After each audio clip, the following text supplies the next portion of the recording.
بسم اللہ الرحمن الرحیم والصلاة والسلام علی سید المرسلین اما بعد۔ یہ 2024 19 سپٹمبر کا ایک پروگرام تھا مراد آباد کے پاس، ایک جگہ ہے بڑھن پور۔ اچھا، وہاں ایک ہمارے مخلص ہیں، ان کے ذریعے یہ تاریخ کا تعین ہوا تھا، تو ہم لوگ وہاں گئے تھے۔ اتفاق ایسا ہوا کہ ہم عام طور پر جس جلسے میں جاتے ہیں جی تو وہاں کی جو فہرست ہوتی ہے وہ ہمیں معلوم ہوتی ہے۔ سوء اتفاق یہ ہوا کہ وہ جو جلسہ تھا اس کی فہرست ہمارے پاس نہیں تھی۔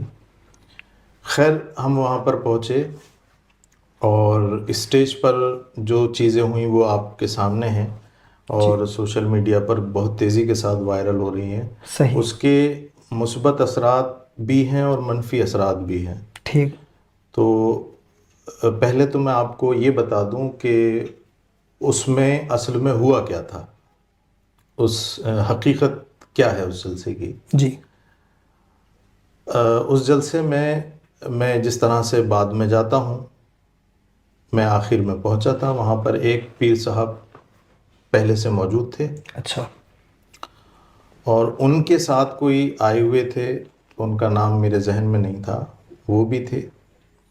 میری تقریر ہوئی، تقریر ہونے کے بعد جو میرا وقت تھا اور میں تقریر کرنے کے بعد بیٹھ گیا، تو وہ جو پیر صاحب تھے جو آپ نے دیکھا ہوگا ویڈیو میں میرے برابر میں جی بیٹھے ہیں، ان کے ساتھ آئے ہوئے صاحب نے مائک لیا اور وہ نعت پاک یا تقریر جو بھی جس نیت سے کھڑے ہوں، لیکن انہوں نے تقریر کرنا شروع کی۔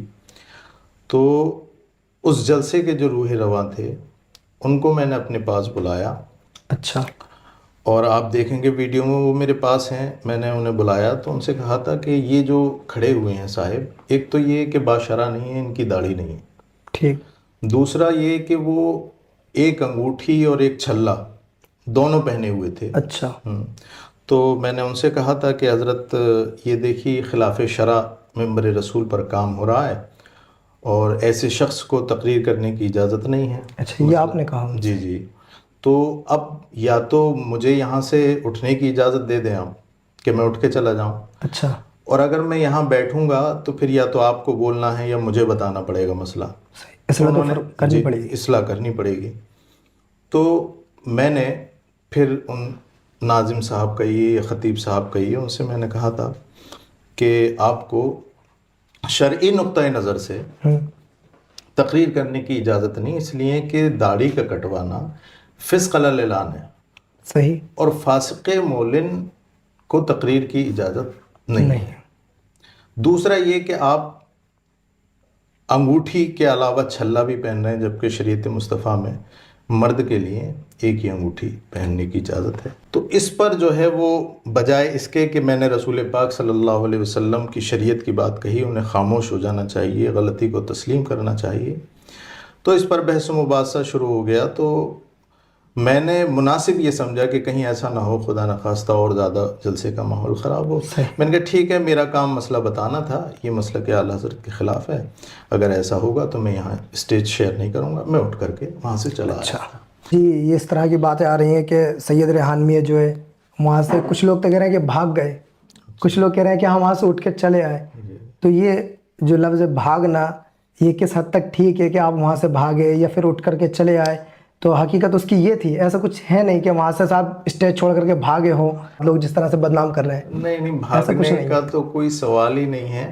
جی، اٹھ کے آنا کا یہ مطلب تھا کہ اگر کوئی بحیثیت عالم ممبر رسول پر آتا ہے جی، تو کم سے کم اسے مبادیات علم تو آنے چاہیے، بالکل جو ٹھیک، عالم ہونے کی حیثیت سے، مثلاً ایک داڑھی کا ہونا، اور پھر یہ ہے کہ یہ مسئلہ تو کم سے کم پتہ ہونا چاہیے۔ ہمارے یہاں جب بچے اعدادیہ اولیٰ پڑھنے کے لیے آتے ہیں تو ان کو یہ مسئلہ پتہ ہوتا ہے کہ بھئی چاندی کی ایک انگوٹھی جو حدیث پاک میں ایک مسقال سے کم جو 4 ماشے تقریباً ہوتی ہے، جی، تو وہ پہننے کی اجازت، اس سے زائد مرد کے لیے اجازت نہیں ہے۔ نہیں، نبی پاک صلی اللہ تعالیٰ علیہ وسلم کی حدیث بھی موجود ہے، بلکہ میرے ذہن میں ایک حدیث پاک آتی ہے، حضرت نعمان بن بشیر رضی اللہ تعالیٰ عنہ سرکار کی بارگاہ میں